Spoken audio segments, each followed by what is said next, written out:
Hoy hablaremos del Partido Socialista Obrero Español, una de las principales fuerzas políticas de España. Pero detrás de sus discursos de progreso y justicia social se oculta una historia plagada de violencia, asesinatos, corrupción y traiciones. Desde su fundación, el PSOE ha estado involucrado en algunos de los episodios más oscuros de la historia del país, desde su apoyo a dictaduras hasta el terrorismo de Estado, pasando por la manipulación de leyes para proteger sus intereses. En este vídeo vamos a revelar cómo el PSOE, desde sus inicios, ha sido el partido más criminal y destructivo de España.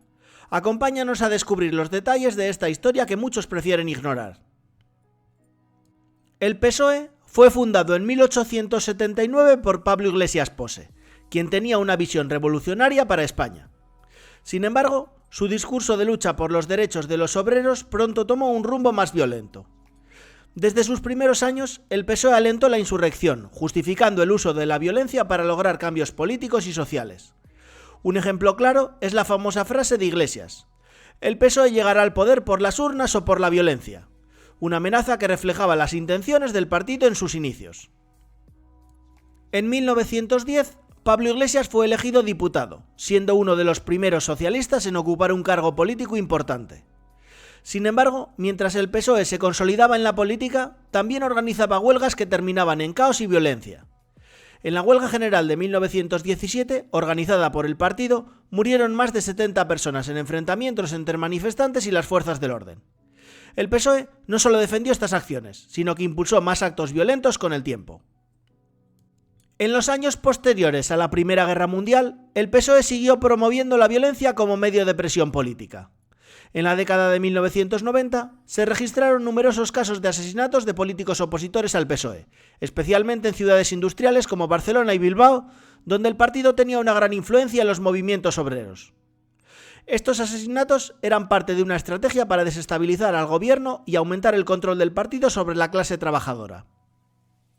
A partir de 1923, durante la dictadura de Primo de Rivera, el PSOE apoyó al régimen a cambio de concesiones políticas, alejándose de sus ideales democráticos.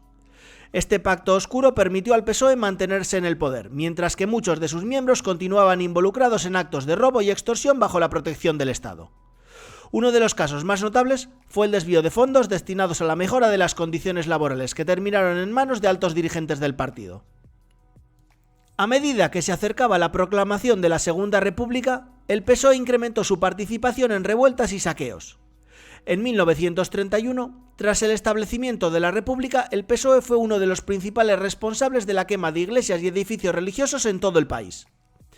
Estos actos de vandalismo, muchas veces seguidos de asesinatos de sacerdotes y religiosos, formaban parte de la campaña del partido para imponer su control en las instituciones del nuevo gobierno republicano. Con la llegada de la Segunda República, el PSOE, liderado por figuras como Largo Caballero, comenzó a radicalizarse aún más, impulsando huelgas generales y fomentando la insurrección armada. En 1934, el PSOE lideró la Revolución de Asturias, un levantamiento que dejó más de 1.500 muertos y fue sofocado por el ejército.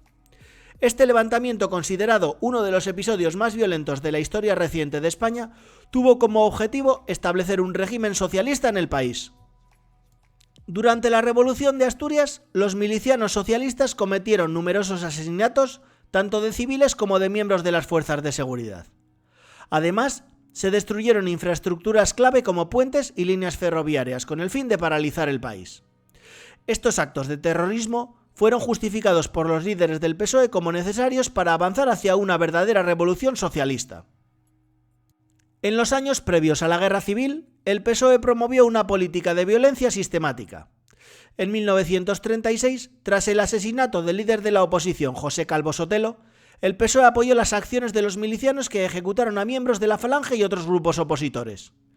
Este asesinato, considerado uno de los detonantes de la Guerra Civil, mostró hasta qué punto el partido estaba dispuesto a utilizar el terror para alcanzar sus objetivos. Durante la Guerra Civil Española, el PSOE participó activamente en la represión política, organizando ejecuciones sumarias de opositores y supervisando campos de concentración para prisioneros políticos. Los conocidos paseos, ejecuciones extrajudiciales de personas simpatizantes del bando nacional, fueron promovidos por las milicias socialistas en ciudades como Madrid y Barcelona. Entre los actos más sombríos de esta época se encuentran las incautaciones de bienes privados y los saqueos de bancos para financiar la guerra. El PSOE fue protagonista en el robo de oro y otros recursos del Banco de España, que posteriormente fueron enviados a la Unión Soviética para asegurar el apoyo militar de Stalin. Este expolio, conocido como el oro de Moscú, fue un acto de traición que comprometió las reservas financieras del país. A medida que la guerra avanzaba, el PSOE comenzó a fragmentarse internamente. Las facciones más radicales, lideradas por Largo Caballero, promovían la creación de un Estado socialista totalitario, mientras que otras facciones intentaban mantener una línea más moderada. Estas divisiones contribuyeron a la derrota del bando republicano y el PSOE tras la guerra quedó gravemente debilitado. Tras la victoria de Franco en 1939, el PSOE fue prácticamente desmantelado en España. Sin embargo, sus líderes se refugiaron en el exilio principalmente en Francia y México, desde donde intentaron reorganizar el partido. Durante estas décadas, el PSOE colaboró con otros grupos antifranquistas en diversos intentos de desestabilización, aunque con poco éxito. Las divisiones internas y la falta de recursos limitaron su capacidad de acción. En el exilio, los miembros del PSOE mantuvieron relaciones con gobiernos comunistas y socialistas de Europa e Hispanoamérica, buscando apoyo para derribar el régimen franquista. Este periodo estuvo marcado por intentos fallidos de atentados contra altos mandos franquistas y acciones subversivas en territorio español, que fueron duramente reprimidas por la policía franquista. La estrategia del PSOE en el exilio incluyó el uso de fondos obtenidos de organizaciones socialistas internacionales para financiar actividades como la falsificación de documentos y el contrabando de armas. Dichas acciones, justificadas como parte de su lucha contra la dictadura, nunca lograron consolidar una resistencia real. Con la muerte de Franco en 1975, el PSOE regresó a la política española, liderado por Felipe González, quien había tomado las riendas del partido durante los últimos años de la dictadura. En la primera etapa de la transición, el PSOE intentó presentarse como un partido renovado, distanciándose de su pasado violento, pero no fue suficiente para ocultar su participación en actos de sabotaje y terrorismo durante la dictadura. En las primeras elecciones democráticas de 1977, el PSOE obtuvo un resultado sorprendentemente bueno, consolidándose como el principal partido de la izquierda. Sin embargo, las sombras del pasado seguían persiguiendo al partido, especialmente en lo que respecta a su relación con los grupos terroristas de extrema izquierda, como ETA. Aunque públicamente condenaban los atentados, muchos militantes del PSOE mantenían contactos con miembros de estos grupos. La década de los 80 fue testigo de uno de los mayores escándalos en la historia reciente de España: los grupos antiterroristas de Liberación GAL. Estos escuadrones de la muerte, financiados por el gobierno socialista de Felipe González, llevaron a cabo una campaña de asesinatos y secuestros contra miembros de ETA y personas sospechosas de colaborar con ellos. El PSOE intentó ocultar su implicación en estos crímenes durante años, pero finalmente varios de sus altos cargos fueron procesados y condenados por terrorismo de Estado. Felipe González, al frente del PSOE, llevó al partido al poder en 1982. Durante sus años en el gobierno, España vivió una modernización económica y social sin precedentes, pero también fue una época marcada por la corrupción. Uno de los primeros grandes escándalos fue el de los fondos reservados, donde altos cargos del PSOE desviaron millones de pesetas de los presupuestos del Estado para enriquecerse personalmente. En 1990, el PSOE se vio envuelto en el escándalo de Filesa, un caso de financiación ilegal del partido a través de contratos ficticios con empresas fantasma. Se descubrió que el partido había recibido grandes sumas de dinero a cambio de favores políticos, un esquema que involucró a altos funcionarios socialistas. Este escándalo debilitó la imagen del partido y fue uno de los factores que llevó a la derrota electoral en 1996. Otro escándalo de corrupción durante los gobiernos de Felipe González fue el caso Roldán, donde el director de la Guardia Civil, Luis Roldán, fue acusado de desviar fondos destinados a las fuerzas de seguridad y enriquecerse personalmente. Este escándalo, junto con los casos de los GAL y Filesa, marcó el fin de la era de Felipe González y dejó al PSOE sumido en una crisis de credibilidad. Tras la derrota electoral en 1996, el PSOE entró en una profunda crisis interna. Los escándalos de corrupción y los casos de terrorismo de Estado habían dejado al partido en una posición muy debilitada. No fue hasta la llegada de José Luis Rodríguez Zapatero en 2004 que el partido logró recuperarse, ganando las elecciones tras los atentados del 11M en Madrid.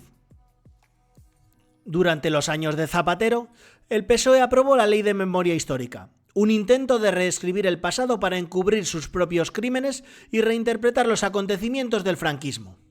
Además, su mandato estuvo marcado por la crisis económica de 2008, que devastó la economía española y dejó a millones de personas sin trabajo. Los años de José Luis Rodríguez Zapatero en la política dejaron una sombra de corrupción y vínculos con regímenes autoritarios.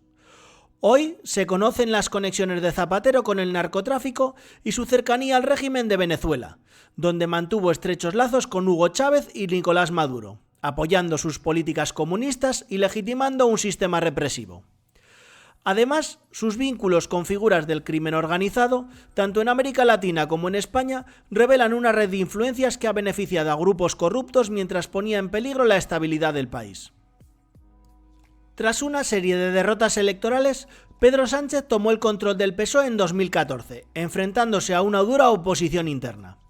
Sin embargo, su llegada al liderazgo estuvo envuelta en polémica, ya que se descubrieron irregularidades en las elecciones internas, donde Sánchez fue acusado de manipular los resultados a su favor tras una cortina de opacidad. Bajo su mandato, el PSOE se reposicionó como un partido progresista, pero también pactó con partidos independentistas y comunistas para asegurar su llegada al poder en 2018 tras una moción de censura contra Mariano Rajoy.